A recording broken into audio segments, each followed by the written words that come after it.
अऊज़ुबिल्लाहिमिनश्शैतानिर्रजीम बिस्मिल्लाहिर्रहमानिर्रहीम। आज ये जो मौजू है तकरीर का वो ये है कि तौहीद क्या है और शिर्क क्या है। तो देखिए, शिर्क जो है उसकी तो इतनी अक़साम है कि तौहीद की कोई आप डेफिनेशन दे भी दें तो देखने से पता चलता है कि ये भी शिर्क अक़ीदा में आ रहा है, ये भी शिर्क अक़ीदे में आ रहा है, और हो सकता है कि उस डेफिनेशन पर वो चीज़ें पूरी ना उतर रही हो, और यही वजह है कि बाद हज़रात इससे फ़ायदा उठाते हैं। लिहाजा सही बात यह है कि बुनियादी तौर पर तौहीद एक खुदा को मानना है और खुदा के अलावा, उस खुदा के अलावा किसी को भी खुदा नहीं मानना। एक खुदा का मुतरादिफ है, मतलब इंग्लिश में कुछ और है, इब्रानी में कुछ और है, लेकिन हर माने में खुदा एक है। अब उसके बाद आप देखिएगा कि हमारे पास तौहीद की 4 किस्में हो जाती हैं। आमतौर पे बाद 5 भी कर देते हैं। पहली किस्म यह है तौहीद फिल ज़ात। अब तौहीद फिल ज़ात की 2 किस्में हैं कि एक खुदा को मानना और उस खुदा के अलावा किसी और को खुदा नहीं मानना। दूसरा यह है कि उस खुदा में भी एक से ज़्यादा चीज़ें, खुदा को नहीं मानना, यानी कि खुदा ज़ात के एतबार से ना खुदा की ज़ात में एक से ज़्यादा खुदा है, ना खुदा की ज़ात से बाहर एक से ज़्यादा खुदा है।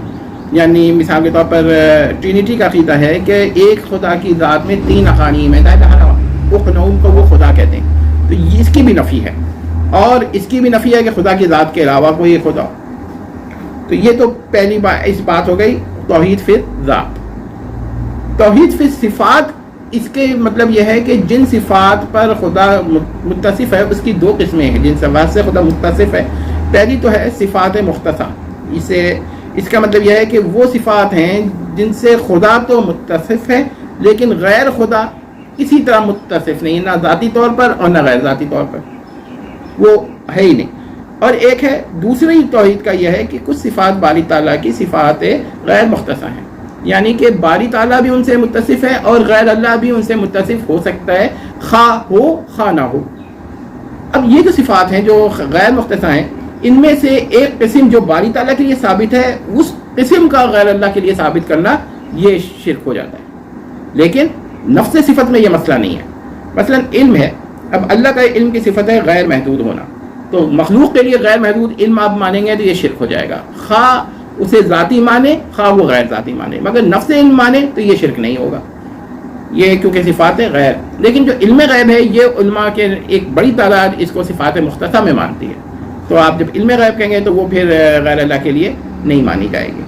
अच्छा, ये तो हो गई सिफात। फिर तीसरी बात हो गई है अफ़ाल, यानी तौहीद फिल अफ़ाल ये है कि कुछ अफ़ाल ऐसे हैं जिन पर अल्लाह तो कादिर है लेकिन गैर अल्लाह कादिर नहीं है। अब यहाँ पर सिफ़ात और अफ़ाल का फ़र्क ज़हन में रखिए।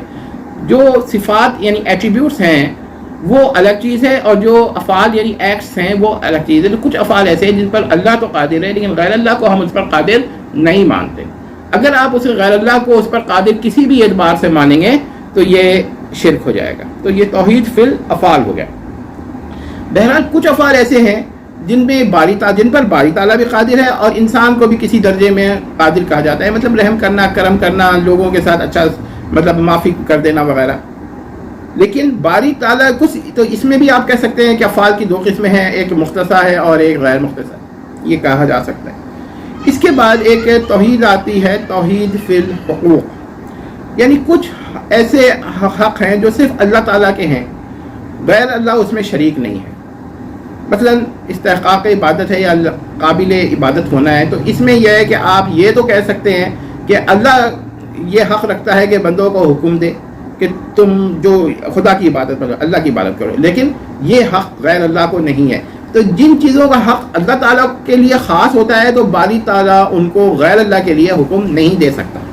ये क्यों नहीं देता? ये खिलाफ, यहाँ ये बहस नहीं है कि अल्लाह कादिर है कि नहीं, यहाँ ये बहस है कि ये चीज़ खिलाफ है, उसके हुकूक के ख़िलाफ़ है, यानी कि इसको आम तौर पे मुमतना बिल गैर कह दीजिए।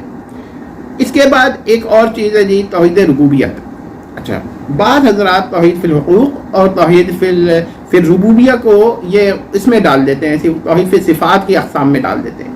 तो याद रखिएगा कि ये मैंने तक़सीम बताई है। इसके अलावा कुछ ऐसे भी शिर्क हैं जो कुरान और हदीस का मुताला करने से मालूम होते हैं, लेकिन किसी कायदे से अगर आप कहें कि डेफिनेशन दें तो ज़रा मुश्किल होता है। मिसाल के तौर पर اگر کوئی یہ کہے کہ بھائی خدا انسان کے روپ میں آتا ہے، اب خدا کو تو وہ ایک مان رہا ہے، ایک سے زائد نہیں مان رہا، صرف یہ کہہ رہا ہے کہ وہ روپ میں آتا ہے انسان کے، تو اگر خدا کو 10 دفعہ بھی روپ میں مانے تو روپ کے تعدد سے وہ کہتا ہے خدا تو ایک ہی رہتا ہے، لیکن یہ بھی عقیدہ شرک ہے۔ اسی طرح اگر آپ یہ عقیدہ رکھیں کہ خدا بالکل انسان جیسا ہے، یعنی مثل انسان ہے، ایسی بڑا سا جسم ہے کوئی اور خوبصورت ہے اور ہاتھ پاؤں ہیں اور یہ ہے، ٹھیک ہے انسان کا جسم فنا ہو سکتا ہے، وہ قابل فنا نہیں ہے، لیکن یہ عقیدہ بھی رکھنا جو ہے یہ شرک ہے۔ تو آپ یہ بات یاد رکھیے گا کہ توحید کے اندر بہت کچھ ایسے عقائد اور بھی ہیں جو پائے جاتے ہیں اور جن سے اگر آپ وائلیٹ کریں گے تو شرک ہو جائے گا، اور کچھ ایسے شرک ہیں جن کو آپ تسلیم کریں گے تو اس سے توحید کے خلاف ورزی لازم آئے گی۔ تو توحید کا یہ بات ہے۔ اب یہاں پر ایک بات اور بھی آپ کو بتا دوں کہ دیکھیں بعض حضرات کرامات کو اتنا زیادہ توسع کرتے ہیں، اس میں غلو کرتے ہیں کہ لگتا ہے کہ وہ کرامت نہیں ہے، وہ کوئی اس طرح کی قصے ہیں، اور سنتے ہی آدمی کو احساس ہو جاتا ہے کہ یہ کرامات نہیں ہو سکتی۔ مثال کے طور پر ایک بزرگ جا رہے ہیں اور انہوں نے کیا کہتے ہیں دیکھا کہ بھائی ایک گائے مری ہوئی ہے، انہوں نے گائے پہ ہاتھ رکھا، وہ زندہ ہو گئی، اور انہوں نے کیا کہتے ہیں چلتے چلے گئے، تو ان کے وہاں کرامت جو ہے وہ تو عادت کے اندر آ گئی، کرامت کہاں رہی؟ تو اس طرح کی مافوق الفطرت واقعات جسے سنتے ہی انسان یہ محسوس کرتا ہے کہ یہ کرامت نہیں ہے، یہ کہیں سے ڈیرائیوڈ ہے، تو یہ بھی کیا کہتے ہیں شرک کا دروازہ کھول دیتی ہے۔ تو آپ لوگوں سے گزارش ہے کہ جب بھی کوئی نئی بات سنیں تو اسے قرآن حدیث پر پیش کریں، اور کوئی ایسی ڈیفینیشن یہ نہ کہ بس یہ ڈیفینیشن ہے شرک کی اور اس سے وائلیشن ہوئی تو بس اب تو شرک نہیں رہا، ایسا نہ کریں۔ اس کے علاوہ تو اور بھی بہت ساری چیزیں شرک ہو جاتی ہیں۔ ہاں ٹھیک ہے، آپ یہ کہہ سکتے ہیں کہ اصولی شرک نہیں ہے تو وہ شرک کے اندر اس کے ذہنی شاخوں میں آ جاتی ہے، اس کا یہ ہے۔ تو یہ اچھا آپ نے سوال کیا، جزاک اللہ خیر۔